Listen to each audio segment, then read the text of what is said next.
Tappei has just released Arc 7 Chapter 103, and this video will be a summary of the chapter. I highly recommend you check out my Arc 7 Chapter 102 summary. By the way, quick heads up, the first half of this chapter features Rem's escape from her arrest.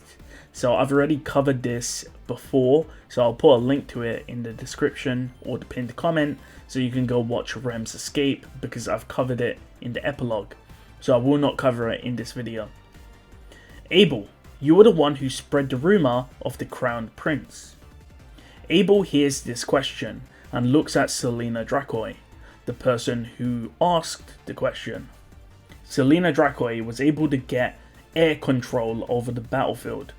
It's true that flying dragons couldn't win in all battlefields, but currently their objective was to maintain control of the skies, and that should be sufficient enough. All it takes is a single hole, and there could be a collapse of the capital.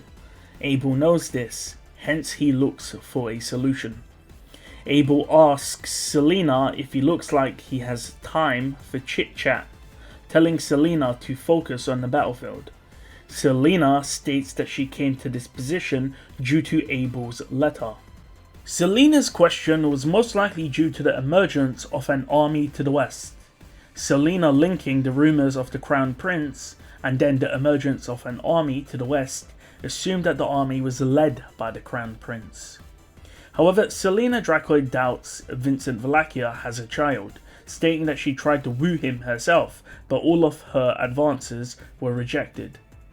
Abel then asks if she is insane. She said that she was serious, but Abel said that he didn't ask her if she was serious or not, but rather asked her if she was sane or insane. Selena continues, saying it seems as if Vincent Valachia has no ambition to procreate. Selena continues with that line of thought. There's two conclusions. One, that the Emperor has no seed, and the second, Abel cuts her off, stating that the Emperor is potentially doing it on purpose. Selena then agrees, and therefore concludes that the illegitimate child is a fake. However, notes how it managed to cause a civil war, and she found that amusing. Selena then asks Abel what his plan is, if he will take the throne or use the crown prince as a puppet. Abel asks why Selena is asking him, and Selena states that he came up with the idea of a crown prince, and even though the illegitimate son is not the true son of the Emperor, that son is now linked to Abel as the person that made the plan.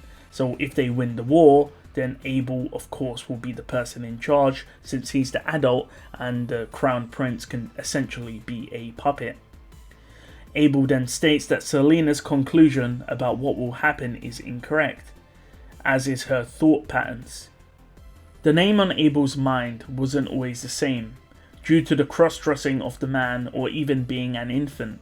Abel's lips twist at the sight of Subaru moving through the situations he's thrown into with loathing, hatred even. However, they're interrupted. Soldiers pull their swords at a slender man who enters the tent. They ask him who he is, but he says he's been guided by the stars. Abel tells the man to stand down, and Ubilk moves closer, being questioned about why he is there. After all, he's the stargazer. Ublik simply says that he came to see if they survive the great disaster.